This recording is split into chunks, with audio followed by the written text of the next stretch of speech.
Bonjour Abdelila Laloui. Bonjour. Alors je vous présente, vous êtes élève à Sciences Po, vous êtes le cofondateur de l'association Tous Curieux.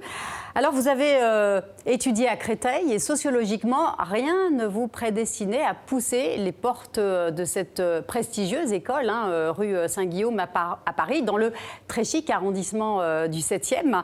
Alors quel a été le déclic? À quel moment vous vous êtes dit « je vais y aller » ?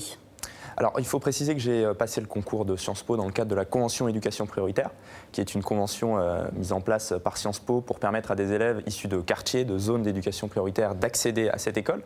Et le déclic a été celui d'une professeure de français qui est venue me voir et qui m'a dit que j'étais largement capable de tenter ce concours. Et donc, finalement, à ce moment-là... Vous vous êtes dit quoi, vous? À ce moment-là, je me suis dit, alors déjà... Qu'est-ce que c'est que Sciences Po? Parce que je ne connaissais pas du tout cette école, je ne connaissais pas du tout Paris. Mais l'imaginaire autour de cette école, et pour moi à ce moment-là, en seconde, ça a été surtout une ouverture intellectuelle, une curiosité qu'on allait pouvoir attiser à Sciences Po. J'avais cet imaginaire-là. Ce qui est important à retenir, c'est que l'élève de seconde que j'étais à Créteil ne se sentait pas du tout légitime et capable d'accéder à cette grande école. Et je pense qu'il y a des centaines de milliers d'élèves aujourd'hui en France qui, à cause de leur milieu d'origine, à cause de leur milieu social, ne se sentent pas capables et légitimes. Et il faut mettre le doigt sur ce problème. Alors justement, on va parler de votre association qui met le doigt sur ce problème, mais juste une petite question avant. Quand vous arrivez à Sciences Po, quel est le climat? Qu'est-ce que vous découvrez? Comment a été l'accueil?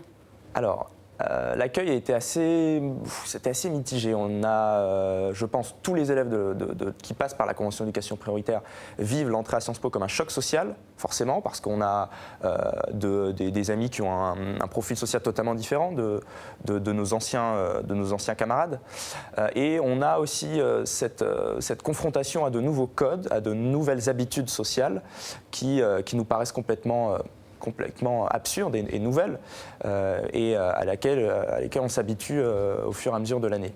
Vous avez paniqué? Vous avez eu un moment de panique? Oui, un gros moment de panique et j'ai failli, comme je l'expliquais la semaine dernière, j'ai failli arrêter parce que je ne me sentais pas du tout à ma place à Sciences Po. Et on nous le faisait comprendre aussi. J'ai en tête l'anecdote d'un syndicat, l'UNI, qui à la rentrée nous explique que nous sommes rentrés par un concours beaucoup trop simple pour être dans cette école. Ils avaient annoncé ça dans l'amphi devant 600 étudiants qui se mettent à applaudir. Et ça a été un véritable choc parce qu'on remet totalement en cause. Lorsque c'est les étudiants, des gens comme nous qui le font, c'est encore plus blessant. On a totalement remis en cause notre place dans cette école. Et donc vous décidez de fonder très rapidement une association, Tous Curieux. Quel est son objectif? C'est ça. Alors donc cette association qui existe depuis maintenant 2 ans et demi vise à promouvoir l'accès à la culture dans les banlieues. Et j'ai fondé cette école justement en classe de terminale. Donc c'est un mouvement qui vient de l'intérieur, qui vient de banlieue, qui vient d'élèves eux-mêmes qui ont vécu cette stigmatisation. Et j'ai décidé de créer cette association au moment où je passais le concours Sciences Po, justement dans le cadre de la Convention éducation prioritaire. Et au moment où on nous a dit sans mauvaise foi, on nous a dit voilà, vous n'avez pas assez de bagages culturels pour passer ce concours, on va vous aider, il va falloir rattraper toutes ces lacunes, mais c'est comme ça. Et ça a été une grosse claque sociale pour nous. Et on n'était que 10 à avoir cette classe sociale dans un lycée de 1000. Un lycée qui était complètement écrasé par cette pression sociale. Et donc, Tous Curieux, son objectif de cette association, c'est de diffuser la culture, la littérature, la musique classique. C'est ça, c'est de diffuser la culture pour tout le monde et surtout par tout le monde, parce que tout le monde s'approprie en fait notre démarche, parce qu'on considère que tout le monde en est capable.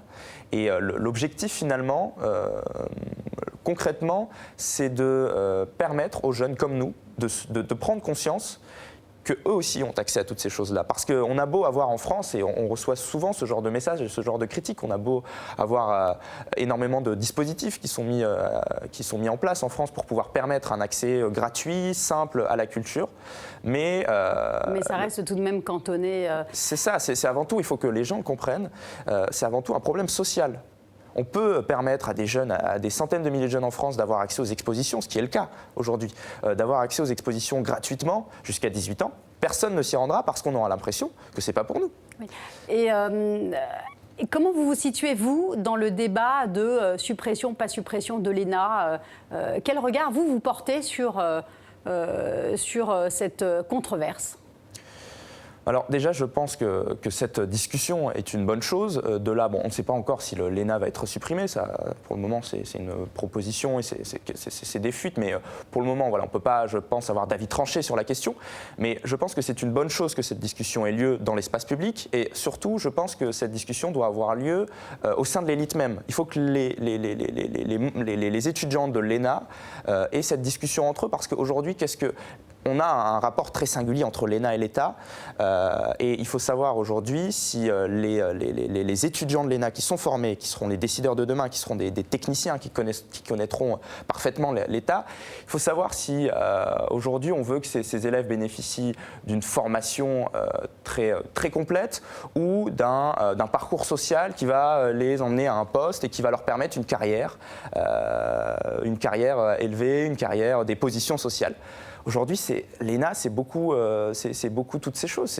Et très rapidement, vous avez la sensation qu'à Sciences Po, les lignes bougent un petit peu ou pas? Oui, bien sûr, les lignes bougent, et notamment grâce à la Convention d'éducation prioritaire et l'ouverture de cette école aux étudiants internationaux. On a, depuis Richard Descoings, depuis la mise en place de cette convention, une ouverture sociale. C'était il y a 17 ans, c'est ça. Oui, absolument. Il y a 17 ans, on a une ouverture sociale. On a des réalités qui se confrontent, des réalités différentes, des réalités sociales qui se confrontent à Sciences Po. Ça reste encore très minoritaire. Je pense qu'on doit être moins de 10% d'élèves issus de cette convention, mais on a effectivement quelque chose un nouvel espace qui se crée à Sciences Po. Je pense que le Sciences Po d'aujourd'hui est totalement différent du Sciences Po d'il y a 30 ans. Merci beaucoup Abdelila Lalouhi d'avoir apporté votre éclairage et votre témoignage. Merci à vous et bonne route pour votre association Tous Curieux.